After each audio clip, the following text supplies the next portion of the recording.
বিকশিত ভাৰত সংকল্প যাত্ৰাৰ এই ঘগ্ৰাপাৰ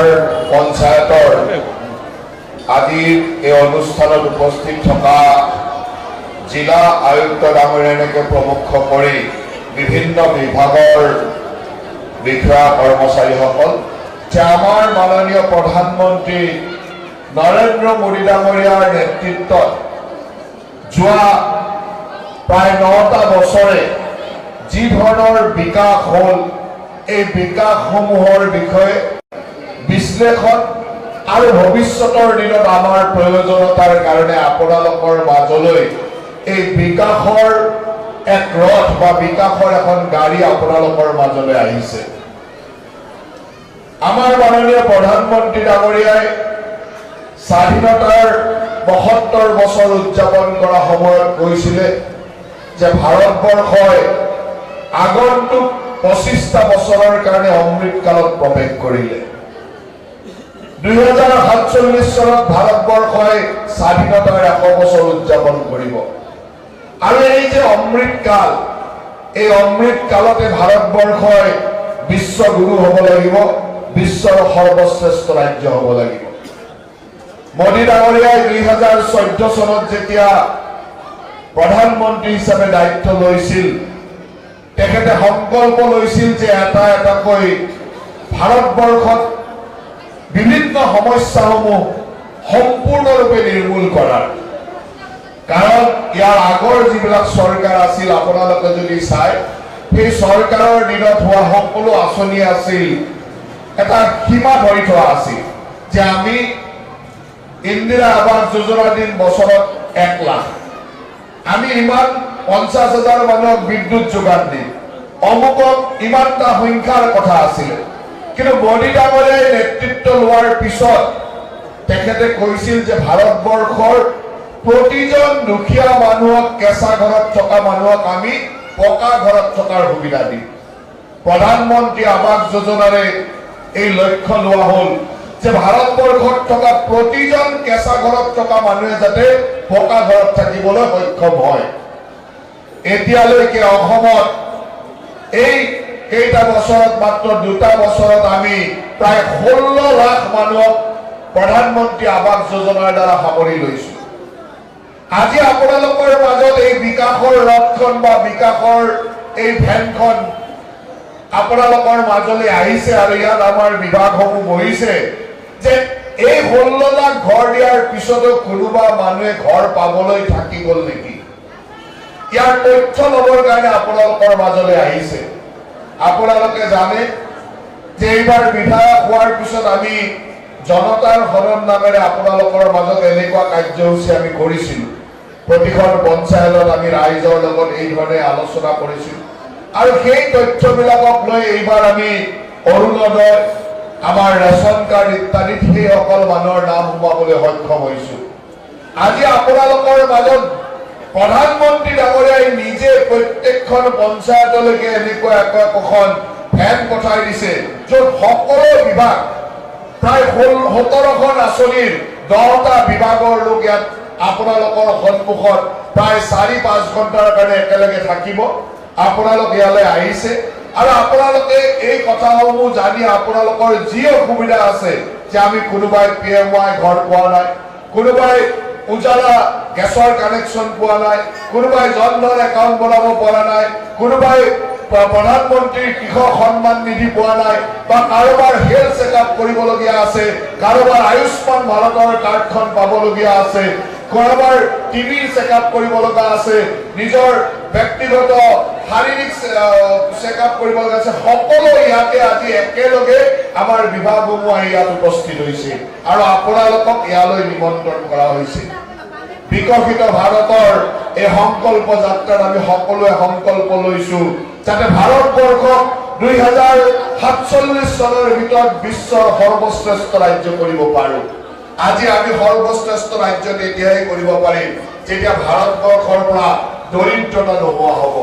প্ৰতিজন মানুহে পকা ঘৰত থাকিব পাৰিব, প্ৰতিজন মানুহে নিজৰ বেমাৰ আজাৰত সুন্দৰভাৱে চিকিৎসা কৰিব পাৰিব। আজি আমি প্ৰধানমন্ত্ৰী ডাঙৰীয়াৰ কৃপাত 2011 চনত যিসকল মানুহৰ BPL লিষ্টত নাম আছিল তেওঁলোকক আয়ুষ্মান ভাৰতৰ কাৰ্ড আমি দিছিলো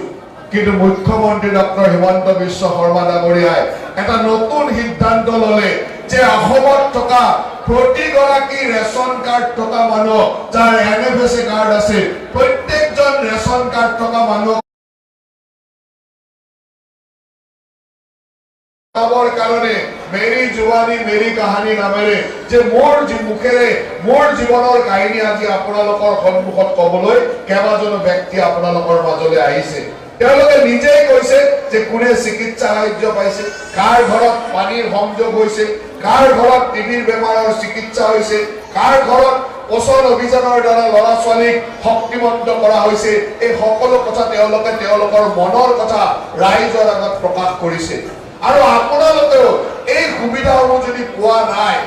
তেওঁলোকে এই সুবিধাসমূহ ল'বৰ কাৰণে ইয়াত বিভিন্ন বিভাগ আহি একেলগে বহি আছে বিভাগৰ বিষয়া কৰ্মচাৰীসকল বহি আছে আপোনালোকে তাত গৈ আপোনালোকৰ নামসমূহ এন্ট্ৰি কৰক ইয়াৰ পৰাই তেওঁলোকে ভৱিষ্যতে অনলাইনত ৰেজিষ্ট্ৰেচন কৰিব ইয়াত থকা মানুহৰ সংখ্যা কেমেৰাৰে তেওঁলোকে লৈ প্ৰধানমন্ত্ৰীৰ কাৰ্যালয়লৈকে জনাব যে কিমান মানুহ ইয়াত আহিছে গাঁৱৰ কিমান মানুহে পঞ্চায়তৰ মানুহে আহি আবেদন কৰিছে যে কাক কি ব্যৱস্থাৰ প্ৰয়োজন এই 17টা আঁচনি বিভিন্ন ধৰণৰ আঁচনি প্ৰধানমন্ত্ৰীৰ জন ধন যোজনা প্ৰধানমন্ত্ৰীৰ গৰীব কল্যাণ আঁচনি দীনদয়াল অন্ত্যোদয় যোজনা আমাৰ বিভিন্ন ধৰণৰ প্ৰধানমন্ত্ৰীৰ আৱাস যোজনা প্ৰধানমন্ত্ৰীৰ উজালা যোজনা এই সকলো আঁচনি কেনে ধৰণে আমি সামৰি ল'ব পাৰো আৰু আমাৰ ৰাইজৰ অভাৱ অভিযোগসমূহ কেনেদৰে দূৰ কৰিব পাৰো তাৰ কাৰণে প্ৰধানমন্ত্ৰী ডাঙৰীয়া আৰু মুখ্যমন্ত্ৰী ডাঙৰীয়া আজি আপোনালোকৰ মাজত এই তথ্য ল'বৰ কাৰণে এই গাড়ীসমূহ পঠাই দিছে বিভাগসমূহক পঠাই দিছে মই আশা ৰাখো যে যোৱা কেইদিনমানৰ পৰা আমাৰ নলবাৰী জিলাতে নহয় গোটেই ভাৰতবৰ্ষৰ প্ৰতিখন পঞ্চায়ততে এই ধৰণৰ এক সমীক্ষা চলি আছে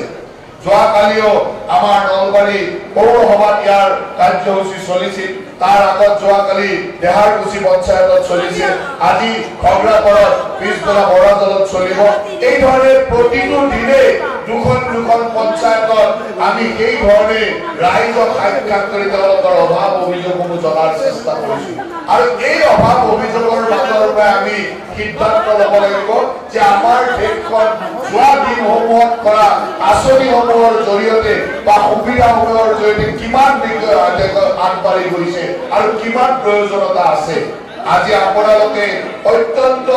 আনন্দৰে সুন্দৰভাৱে দিনজোৰা কাৰ্যসূচীৰে ইয়াত বিভাগসমূহক লগ কৰক তাত আপোনালোকৰ অভাৱসমূহ কৰক যে হয় মই এই আঁচনিটোৰ সুফল পাব লাগে মই এই আঁচনিটোৰ সুফল এতিয়াও পোৱা নাই আজি আমাৰ মাননীয় প্ৰধানমন্ত্ৰী ডাঙৰীয়াৰ লক্ষ্য আছিল যে 2024 চনৰ ভিতৰত ভাৰতবৰ্ষৰ প্ৰতিজন মানুহৰ ঘৰলৈকে বিশুদ্ধ জলযোগে খোৱা পানী দিয়া হ'ব আমি অতি লক্ষ্যৰে এই কামসমূহ কৰি আছো আমাৰ দায়িত্ব হ'ল যে 2024 চনৰ ভিতৰত যাতে এজনো মানুহ বিশুদ্ধ খোৱা পানী পোৱাৰ পৰা বিৰত নহয় বা ৰৈ নাযায় তাৰ কাৰণে আমি কাম কৰিব লাগিব আৰু তাৰ কাৰণে সজাগতাৰ প্ৰয়োজন ৰাইজে বুজিব লাগিব যে চৰকাৰে এই আঁচনিসমূহ দিছে এই আঁচনিসমূহ আমি আচলতে পাইছো নে নাই এই আঁচনিসমূহৰ সুফলসমূহ আমি প্ৰত্যক্ষভাৱে পাইছো নে নাই কাৰণ বহু সময়ত এই আঁচনিসমূহৰ সজাগতাৰ অভাৱ বা বিভিন্ন সংযোগৰ অভাৱে আমাক কেতিয়াবা পাবলগীয়া মানুহক বঞ্চিত কৰি ৰাখে গাঁৱলৈ যেতিয়া যাওঁ তেতিয়া অনুভৱ কৰো যে এই মানুহজনেতো পাব লাগিছিল কিন্তু তেওঁ নিজৰ সংযোগৰ অভাৱতে হওক বা বিভিন্ন কাৰণতে হওক এই অসুবিধাবিলাক নাপায় তেতিয়া এই অঞ্চলত এই বিকশিত ভাৰতৰ সংকল্প যাত্ৰাই যেতিয়া প্ৰতিখন পঞ্চায়তলৈকে যাব আৰু পঞ্চায়তত তথ্য সহকাৰে তেওঁ তাত নাম ভৰ্তি কৰিব তেতিয়া সেই লোকসকলক আমি ভৱিষ্যতৰ দিনত সেই ধৰণে সামৰি ল'ব পাৰিম আজি ভাৰতবৰ্ষৰ কেন্দ্ৰ চৰকাৰে এই 16 লাখ লোকক PMY ঘৰ দিয়াৰ পিছত তথ্যগতভাৱে ভাৰতবৰ্ষত বা অসমত কোনো মানুহে PMY ঘৰ পাবলৈ নাই কিন্তু আমি যেতিয়া গাঁৱত যাওঁ তেতিয়া PMY ঘৰ বিচাৰি মানুহে আবেদন কৰে তাৰ মানে কৰবাত আমি তথ্য যি আছে তাতকৈ হয়তো বেছি মানুহে পাবলগীয়া আছে এতিয়া আপোনালোকে যদি ইয়াত আহি নিজৰ তথ্যটো আপলোড নকৰে নিজৰ তথ্যৰ কাগজখন নিদিয়ে তেতিয়াহ'লে ভাৰতবৰ্ষৰ কেন্দ্ৰ চৰকাৰে ভাবিব যে ইয়াত আৰু পাবলগীয়া নাই যেতিয়া গাঁৱে গাঁৱে গৈ দেখা পাব যে এনেকুৱা 2 লাখ মানুহ 3 লাখ মানুহ এতিয়াও কৈছে যে তেওঁলোকৰ ঘৰ পাব লাগে, তেতিয়া আমিও কেন্দ্ৰ চৰকাৰক ক'ব পাৰিম যে আমাৰ গাঁওসমূহত এতিয়াও ঘৰ পাবলৈ মানুহ আছে, তেওঁলোকক ঘৰ দিয়াৰ দায়িত্ব ল'ব লাগে আৰু আগবঢ়াই দিব লাগে। কাৰণ আমাৰ প্ৰধানমন্ত্ৰী ডাঙৰীয়াৰ লক্ষ্য হ'ল যে 100% মানুহ সামৰি লোৱা, 100% মানুহে সুন্দৰভাৱে ঘৰ পাব লাগিব, 100% মানুহৰ ঘৰত বিনামূলীয়া বিদ্যুৎ সংযোগ হ'ব লাগিব, গাঁৱৰ 85% মানুহক আমি NFSA কাৰ্ড ৰাষ্ট্ৰীয় খাদ্য সুৰক্ষা আঁচনিৰ জৰিয়তে সামৰি ল'ব লাগিব। আজি অসমত আমি NFSA কাৰ্ড বা ৰেচন কাৰ্ড 4 লাখ টকাৰ উপাৰ্জনৰ তলৰ মানুহসকলক দিবলৈ সিদ্ধান্ত লৈছো। তাৰ ফলত এনেকুৱা হৈছে যে আজি যদি কোনোবা এজন 4ৰ্থ শ্ৰেণীৰ 4th গ্ৰেডৰ এমপ্লয় ৰিটায়াৰমেণ্ট কৰে আৰু ৰিটায়াৰমেণ্টৰ পিছত যেহেতু তেওঁৰ বছৰিকা আয় 4 লাখ টকাতকৈ কম হয়, গতিকে এজন 4th গ্ৰেড এমপ্লয় ৰিটায়াৰ কৰা 4th গ্ৰেড এমপ্লয়ক আমি NFSA কাৰ্ড দিব পাৰো। তাৰমানে আমি কেতিয়াবা চাকৰি কৰা মানুহ বুলি তেওঁক কাৰ্ডখন দিবলৈ হেলা কৰো, কিন্তু চাকৰি কৰা বুলি নাই, যাৰ যিসকলে ৰিটায়াৰমেণ্ট পেঞ্চন পোৱাৰ পিছত 4 লাখ টকাতকৈ কম হয়, 4th গ্ৰেড এমপ্লয়জনৰ সাধাৰণতে কমেই হয়, গতিকে তেওঁকো আমি NFSA কাৰ্ডখন দিব পাৰো। সেই NFSA কাৰ্ডখন পৰে অকল চাউল পাব বা ৰেচনৰ বস্তু পাব এইটোৱে নহয়, আজি তাৰ এখন আটাইতকৈ ডাঙৰ সুবিধা হৈছে যে প্ৰতিখন ৰেচন কাৰ্ড থকা মানুহে আয়ুষ্মান ভাৰত বা আয়ুষ্মান অসমৰ এখন কাৰ্ড পায়। তেতিয়াও আপোনালোকে যদি চাই আমাৰ হেলথ ডিপাৰ্টমেণ্টত তাত আয়ুষ্মান কাৰ্ডসমূহ ডিষ্ট্ৰিবিউট কৰি আছে। আপোনালোকৰ এই পঞ্চায়তত যিসকল মানুহৰ আয়ুষ্মান কাৰ্ড আহিছে, আপোনালোকে তালৈকে গ'লে তাতে তেওঁলোকে এক্টিভেট কৰি অনলাইনত এক্টিভেট কৰি আপোনালোকক কাৰ্ডখন দি দিব, যাৰ ফলত এই কাৰ্ডখন থকাৰ লগে লগে আপোনালোকৰ পৰিয়ালত কাৰোবাৰ বেমাৰ হ'লে লগে লগে যিকোনো এখন চিকিৎসালয়লৈকে, কি চৰকাৰী বা বেচৰকাৰী চিকিৎসালয় হওক, যিকোনো এখন চিকিৎসালয়লৈকে গ'লে সম্পূৰ্ণ বিনামূলীয়াভাৱে আপোনালোকে 5 লাখ টকালৈ বছৰত চিকিৎসা কৰিব পাৰিব। আজি আমি তাত আয়ুষ্মান ভাৰতৰ কাৰ্ড বা আয়ুষ্মান অসমৰ কাৰ্ড আমি তাত ডিষ্ট্ৰিবিউচন কৰি আছো। প্ৰতিখন পঞ্চায়ততে আমি এনেকে কাৰ্ডসমূহ ডিষ্ট্ৰিবিউচন কৰিম। আৰু এইবাৰ ৰেচন কাৰ্ডৰ সমূহত আপোনালোকে অত্যন্ত গুৰুত্ব দিব, কিয় যে ৰেচন কাৰ্ড অকল চাউলে নিদিয়ে, এই আয়ুষ্মান ভাৰত বা আয়ুষ্মান অসমৰ 5 লাখ টকাৰ চিকিৎসা সাহায্য দিয়ে। আপোনালোকক জনাবলৈ পাই সুখী যে অহা জানুৱাৰী মাহৰ 2 তাৰিখৰ পৰা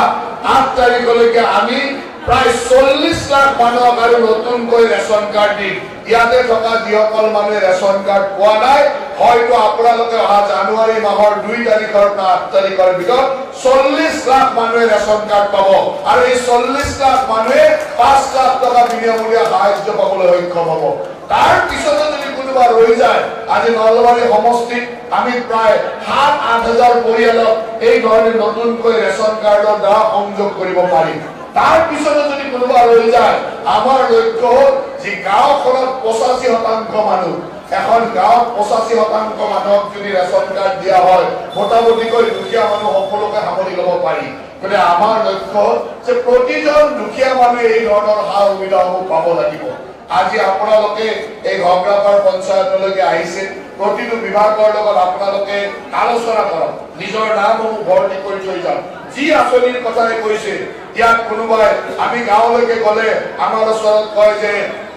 মই ভাল খেতিয়ক, মোৰ মাটি আছে, খেতি আছে, কিন্তু সন্মান নিধিৰ পইচা পোৱা নাই। তেতিয়াহ'লে আপোনালোকে এগ্ৰিকালচাৰ ডিপাৰ্টমেণ্টত এতিয়াই নামটো ভৰ্তি কৰি থৈ যাওক যে মই কৃষক, মোৰ এইখিনি মাটি অমুক তথ্য দি লাগে যে মই পইচা সন্মান নিধি পোৱা নাই। লগে লগে আপোনাৰ অনলাইন কৰাৰ দায়িত্ব আমাৰ বিভাগটো, আৰু বিভাগসমূহে আজি এই কামবিলাক কৰিবৰ কাৰণে ইয়ালৈ আহিছে। গতিকে আপোনালোকে নিজৰ নিজৰ অসুবিধাসমূহ, মাজত কোনো মধ্যভোগীৰ প্ৰয়োজন নাই, আপোনালোকে বিভাগটোৰ মানুহৰ সন্মুখত স্পষ্টভাৱে কৈ যাওক। আজি আপোনালোকৰ ওচৰত এই ড্ৰোন মেচিন আমি ৰখাই থৈছে,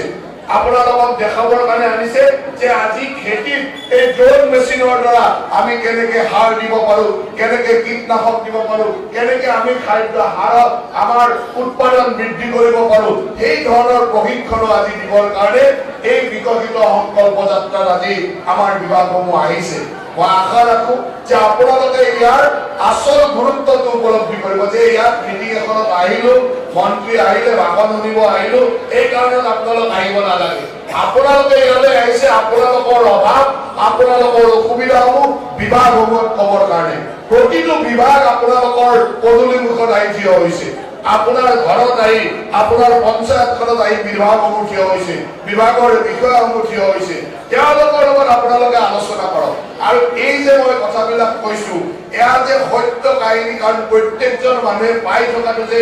উদাহৰণ হিচাপে আপোনালোকৰ সন্মুখত এতিয়া 4-5জন মানুহে কৈ গৈছে যে তেওঁলোকৰ মুখেৰে শুনি লওক যে তেওঁলোকে পাইছে নে নাই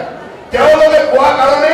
কোনোবা যদি তেওঁলোকৰ সমকক্ষ মানে নোপোৱা মানুহ আছে তেওঁলোকে আবেদন কৰক তেওঁলোকৰ দৰে আপোনালোকৰ প্ৰত্যেকে এই সুবিধাসমূহ পাব লাগিব আজি সেই পৰিৱেশ কৰিবৰ কাৰণে আজি বিকশিত ভাৰতৰ সংকল্প যাত্ৰাৰ একোখন গাড়ী প্ৰত্যেকটো পঞ্চায়তলৈকে আহিছে মই আশা ৰাখো আপোনালোকে ইয়াৰ সঠিক লাভালাভ লওক এনে মিটিং শুনিব আহিলো ইয়াত আহি থিয় হলো ইয়াত আহি মানুহ চালো কাৰোবাৰ লগত কথা পাতিলো গুচি গলো এই কামটো নকৰিব ইয়াত থকা এতিয়াও স্বাস্থ্য সেৱা চলি আছে আয়ুষ্মান ভাৰতৰ কাৰ্ড দি আছে কাৰ্ডসমূহৰ খবৰ লওক কাৰ্ড পাইছে নে নাই অন্যান্য যি সা সুবিধা বিভাগসমূহ 17খন আঁচনিৰ কাম ইয়াত চলিব এই 17খন আঁচনিৰ জৰিয়তে আপোনালোকে সুন্দৰভাৱে হোৱাৰ কাৰণে আগবাঢ়ি গৈছে নে এইটো চাওক আমাৰ বহু খিলঞ্জীয়া মানুহৰ মাটিৰ পট্টা নাছিল আমি বসুন্ধৰাৰ মাজেৰে বা কেন্দ্ৰ চৰকাৰৰ সৌমিত্ৰৰ মাজেৰে আমি এই কামসমূহ বা মাটিৰ পট্টা দিয়াৰ কথা চিন্তা কৰিছো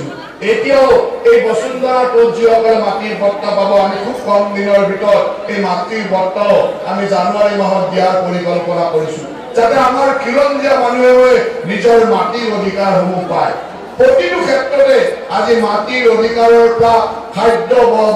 বাসস্থান সকলো ধৰণৰ সুবিধাসমূহ আজি দিয়াৰ NFSA কাৰ্ডৰ দ্বাৰা গৰীব কল্যাণ অন্ন যোজনাৰ 5 কেজিকৈ অতিৰিক্ত চাউল দিয়া হৈছিল এই চাউলসমূহে কোভিডৰ সময়ত আপোনালোকক কিমান সহায় কৰিছে এবাৰ চিন্তা কৰক প্ৰধানমন্ত্ৰী ডাঙৰীয়াই সেই ধৰণৰ পৰিকল্পনাৰে আজি কামসমূহ আগবঢ়াইছিল আজি তাৰ পৰ্যবেক্ষণ আৰু তাৰ কাম কিমান তৃণমূলত হৈছে তাক চাবৰ কাৰণে তাক তথ্য লবৰ কাৰণে এই প্ৰধানমন্ত্ৰীৰ বিকশিত ভাৰত সংকল্প যাত্ৰাৰ এই আহিছে আপোনালোক সকলোৱে ইয়াৰ সুবিধাসমূহ লওক মই বিশেষ আৰু বক্তব্য দিব লগা নাই মাত্ৰ আপোনালোকক অনুৰোধ কৰিছো যে আপোনালোকৰ ইয়ালৈ অহা বিভাগসমূহৰ লগত সুন্দৰভাৱে নিজে মাজত কোনো মানুহৰ প্ৰয়োজন নাই নিজে গৈ আলোচনা কৰক নিজে গৈ তাত তথ্য দাখিল কৰক যদি তাত কিবা অসুবিধা হয় লগে লগে আমাৰ ইয়াত যি বিভাগীয় শীৰ্ষ বিষয়া আছে লগে লগে জনাব তেওঁলোকৰ তথ্য লোৱা তথ্য আপডেট কৰা তেওঁলোকৰ দায়িত্ব সেই দায়িত্ববিলাক তেওঁলোক পালন কৰিবলৈ ইয়ালৈ আহিছে মই ভাল লাগিছে যে ইয়াত বহু সংখ্যক লোকে সেই ধৰণৰ সা সুবিধা ল'বৰ কাৰণে নিজৰ কামসমূহৰ তথ্য জনাবৰ কাৰণে ইয়াত সুন্দৰভাৱে কাম কৰিছে আজি পিছবেলা আমি বৰাজল পঞ্চায়তত কৰিম প্ৰতিটো দিনেই দুখন পঞ্চায়তত এই ধৰণে যোৱাকালিৰ পৰা আমি আৰম্ভ কৰিছো নলবাৰী সমষ্টি আৰু যোৱাকালিৰ পৰাই নলবাৰী সমষ্টিৰ প্ৰতিটো পঞ্চায়ততে এইকেইটা দিন চলি থাকিব প্ৰতিখন পঞ্চায়ততে এই ধৰণৰ সজাগতা সভা এই ধৰণৰ মানুহৰ অংশগ্ৰহণে যাতে আমাৰ 100% ৰাইজক চুই যোৱা যি লক্ষ্য সেই লক্ষ্যত যাতে আমি উপনীত হ'ব পাৰো তাৰ কাৰণে আমি সকলোৰে সহায় সহযোগিতা বিচাৰিছো সকলো বিভাগকে মই ধন্যবাদ জ্ঞাপন কৰিছো যে প্ৰতিটো বিভাগে এই ধৰণে আহি আপোনালোকক সহায় কৰিবলৈ আগবাঢ়ি আহিছে আজিৰ তাৰিখত আমাৰ প্ৰতিটো বিভাগে আপোনালোকক সহায় কৰিবৰ কাৰণে গাঁৱে গাঁৱে আহিছে পঞ্চায়তে আহিছে আপোনালোকে মাত্ৰ তাৰ সা সুবিধাখিনি লওক তাকেই কামনা কৰি আপোনালোক সকলোলৈকে পুনৰবাৰ ধন্যবাদ কৃতজ্ঞতা আৰু শুভেচ্ছা জনাই